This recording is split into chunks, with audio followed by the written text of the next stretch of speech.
Assalamu alaikum. This is my third lecture of DSP. It's about systems and their properties. Systems are used to process signals to create new signals. For example, face recognition system, fingerprint recognition system. Now the systems have been classified into three different types on the basis of their topographical arrangement.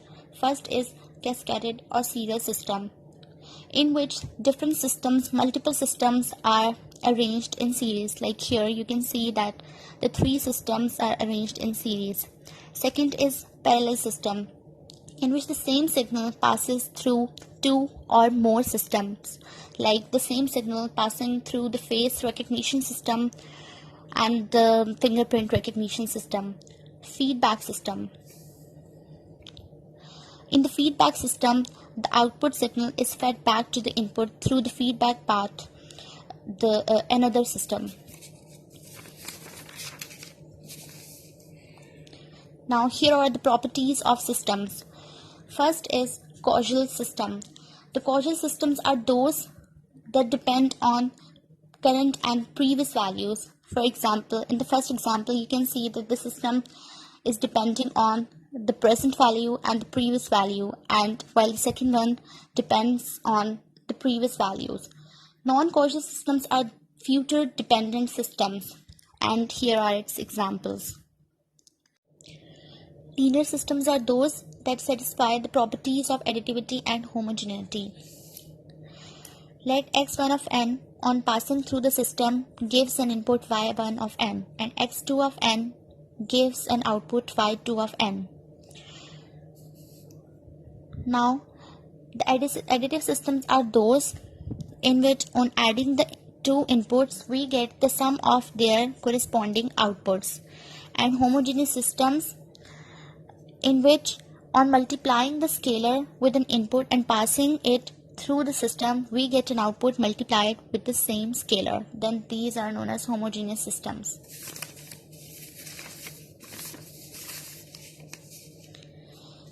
And the linear systems are those that satisfy the properties of additivity and homogeneity. In short, the systems that satisfy the law of superposition are said to be linear systems. Now here is an example of the system yn is equal to x of n plus 5. Now let's check whether the system is linear or not. Firstly, we have to check whether it's additive or not. At first, we will pass the two inputs separately through the system and check its output. Now, after passing the two signals separately through the system, these are the outputs, and y1 of n plus y2 of n is equal to equation number 1. Now, in the second step, we will pass the sum of the inputs through this system, which is equal to z of n. That is, after passing the z of n signal through the system, the output is equation number 2. And clearly we can see that equation 1 is not equal to equation 2. Therefore, the system does not satisfy the property of additivity. Now, checking the homogeneity criteria, let z of n is equal to alpha x of n. Now, after passing z of n through this system, we can see that the output is not equal to alpha y of n. Therefore, the system is not homogeneous, since it does not satisfy the properties of homogeneity and additivity. Therefore, the system is non-linear.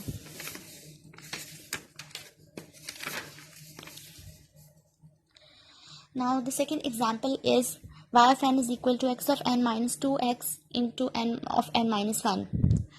Now, this is a task for you to check whether it's linear or not. You can answer me in the comment section if it's linear or not. Now here are the three criteria for checking the linearity of the system, and you can use any one of these three. First is, which we have checked now, principle of superposition, in which you have to check the additivity and homogeneity criteria of the signal.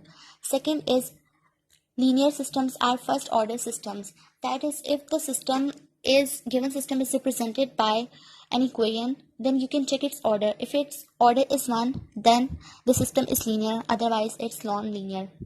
And the third criteria is sinusoidal fidelity.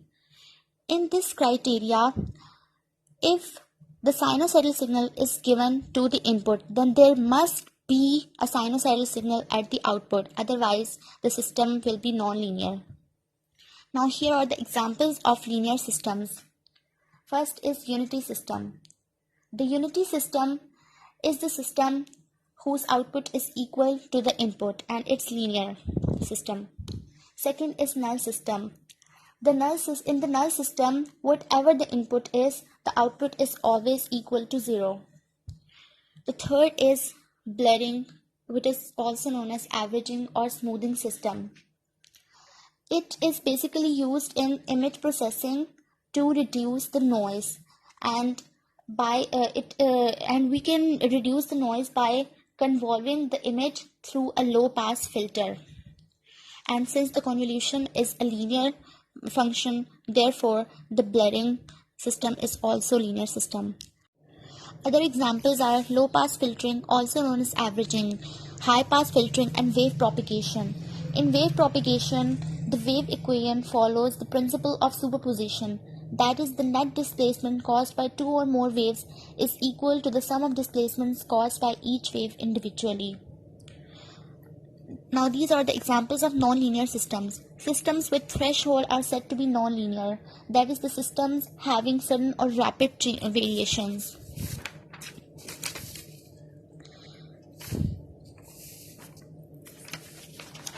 Other examples are multiplication. That is, multiplication of a signal by another signal, such as in amplitude modulation, frequency modulation. And the third example is voltage and power in a resistor, because here you can see that the power of voltage is 2. Therefore, clearly you can tell that the system is nonlinear. Now, let's move towards time invariant systems. Time invariant systems are those that are time independent. That is, on giving the delay to the input, you get the same delay in the output signal. For example, y of n is equal to x of n plus 3. Let's check whether the system is time invariant or variant. Let z of n is equal to x of n minus n naught.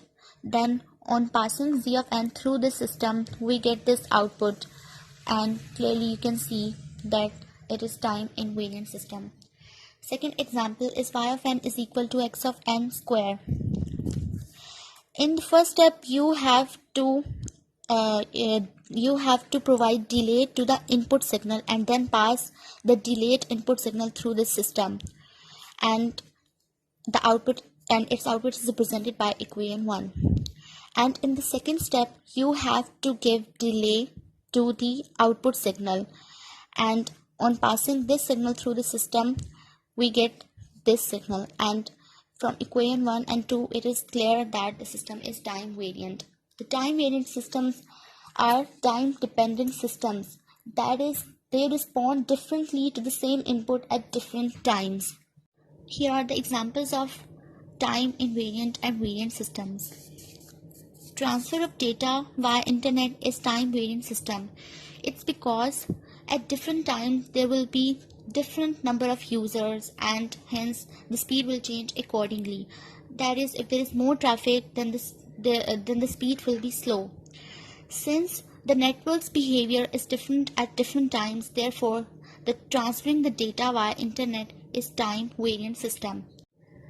Impulse response is the response of the linear time invariant system after passing the impulse signal through it. Let's find the impulse response of this LTI system. And after putting different values of n, the impulse response comes out to be this sequence, and the arrowhead indicates the origin of the sequence. Now convolution. Convolution is a very important operator in DSP that is used to determine the output of the system for the given input and the system impulse response. It is used to express the input-output relationship of an LTI system. Find the convolution of x of n, which is equal to 1 1 1, this sequence, and 8 of n, and it's equal to summation k from minus infinity to infinity x of k 8 of n minus k. Now here are different methods to solve convolution. This is the tabular method, but you may find this one easy. The first step is to flip the signal 8 of k. Like here you can see that I have flipped the signal. The second step is to shift this flipped signal 8 of minus k. In the third step, you have to multiply the shifted impulse signals with x of k. And the fourth step is to apply summation to the scale shifted versions of the impulse response, and hence the sequence output y of n comes out to be 1 minus 1 2 1 3.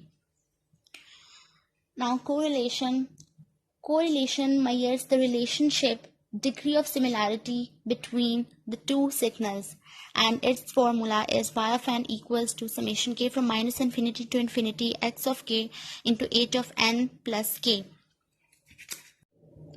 By comparing the formulas of convolution and correlation, you can see the major difference between these two operators is, in convolution you not only shift the signal but also flip it, while in correlation you just shift the signal.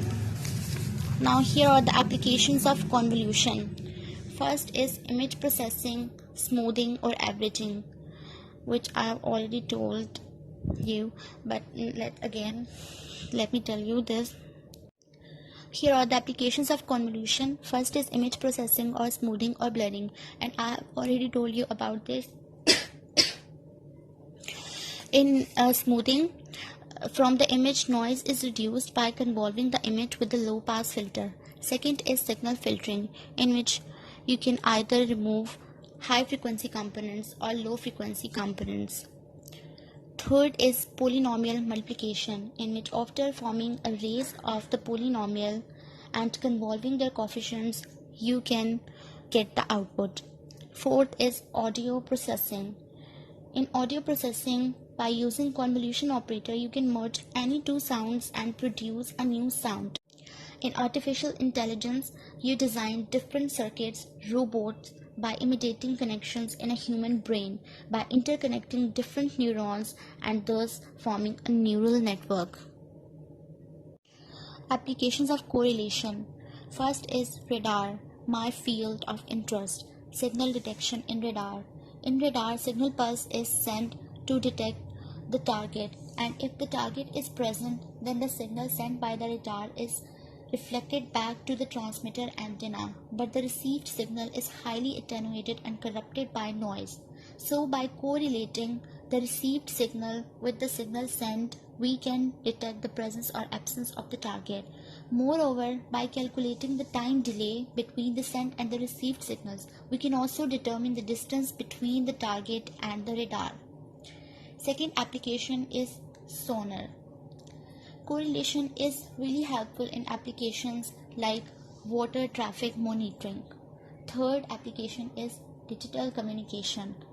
In digital communication, we can identify the signal delays by cross-correlating the signal sent with the signal received.